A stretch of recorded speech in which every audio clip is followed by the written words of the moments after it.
জীবনে এমন একটা সিচুয়েশনে আছি, ভালো আছে না খারাপ আছে সেটা আমি নিজেই জানি না। তারপর আমার আল্লাহর কাছে এতটুকু আমার বিশ্বাস ভরসা যে আমার আল্লাহ ঠিক একদিন সব কিছু ঠিক করে দেবেন, সব কিছু আগের মতো করে দিবেন। কিছু কিছু মানুষ তো আছে আমার হাজব্যান্ডকে জীবনের হুমকি দেয়। আমার হাজব্যান্ডকে বলে, তোকে যদি রাস্তায় ফেলে দেই কোনো মানুষ তোরে খুঁজে বের করার সাহস নেই। বিসমিল্লাহির রহমানির রহিম। আসসালামু আলাইকুম। সুমিস ডেইলি লাইফস্টাইলে সবাইকে স্বাগতম। কেমন আছেন সবাই? ভিডিও শুরুতে আমার সকল কলেজার ভাই বোনের কাছে একটা রিকোয়েস্ট, প্লিজ সবাই আমার চ্যানেলটি সাবস্ক্রাইব করে আমার পাশে থাকবেন। এই অসহায় বোনটিকে না একটু সাহায্য করুন, বোনটির পাশে একটু দাঁড়ান প্লিজ। আমার সংসারটা বাঁচানোর জন্য আমি আপনাদের কাছে হাত জোর করে রিকোয়েস্ট করছি, সামনে এগিয়ে যাওয়ার জন্য আমার চ্যানেলটি সাবস্ক্রাইব করেন, আমাকে একটু আমার পাশে একটু দাঁড়ান। হাসি খুশি মুখটার পেছনে যে কত দুঃখ কষ্ট লুকিয়েছে সেটা না কাউকে বোঝানোর মতো না। এমনও দিন যে আমার ফ্যামিলিতে যে আমি একদিন বাজার করার মতো আমার টাকাটা থাকে না, আমার সন্তানগুলোর দিকে মুখে একবেলা ভাত খাওয়ানোর জন্য খরচটা যে আমার বাসায় থাকে না, এমনও হয়।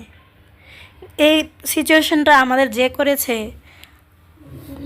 আমি কিছু বলি না, আমি শুধু আমার আল্লাহর কাছে এতটুকুই বিচার দিই, আল্লাহ আপনি সব দেখেছেন, আপনি সব জানেন। আমার হাজব্যান্ড একজন বিজনেসম্যান। অনেকেরই প্রশ্ন যে আমার হাজব্যান্ডের কী হয়েছে, কেন আমি এসব বলি। আমার হাজব্যান্ড একজন বিজনেসম্যান, ব্যবসার পারপাসে কয়েক লক্ষ টাকা আমার হাজব্যান্ড ব্যবসায় ইনভেস্ট করে।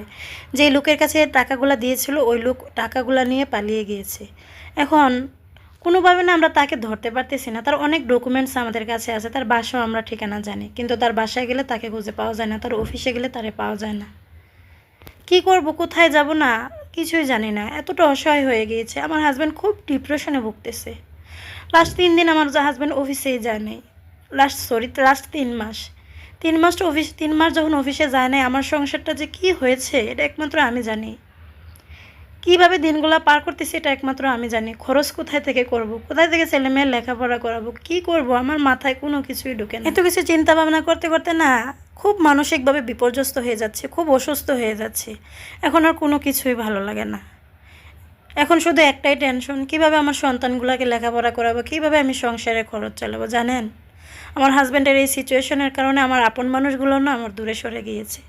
আমার আপন মানুষগুলোও না, যে মানুষগুলোর জন্য আমার হাজব্যান্ড সারাটা জীবন এত করেছে, যে মানুষটা নিজের সংসার, নিজের ফ্যামিলি, ভাই বোন, মা বাবা করতে করতে না তার নিজের জন্য একটা টাকাও রাখে নাই, ওই মানুষটার আজ এই সিচুয়েশনে কেউই তার পাশে নাই।